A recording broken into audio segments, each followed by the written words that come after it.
اصحاب کہف کا کتا انسانی شکل میں.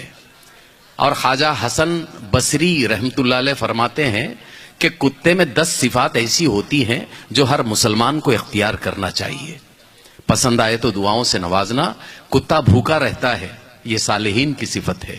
کتا تھوڑی چیز پر قناعت کر لیتا ہے، یہ صابرین کی صفت ہے. کتے کا کوئی گھر نہیں ہوتا، یہ متوکلین کی صفت ہے. کتا راتوں کو بہت کم سوتا ہے، یہ محبین کی صفت ہے. کتا جب مر جاتا ہے تو اپنی کوئی میراث نہیں چھوڑتا، یہ زاہدین کی صفت ہے. کتا اپنے مالک کا وفادار ہوتا ہے، یہ صادقین کی صفت ہے. کتا ادنا جگہ پہ رہنے کے لیے راضی ہو جاتا ہے، یہ متواضعین کی صفت ہے.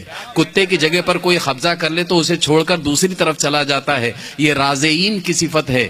کتے کو مار کر پھر بلایا جائے تو فوراً آ جاتا ہے، دل میں مار کا کینہ نہیں رکھتا، یہ خاشعین کی صفت ہے. کتے کے سامنے اگر کھانا رکھا ہو،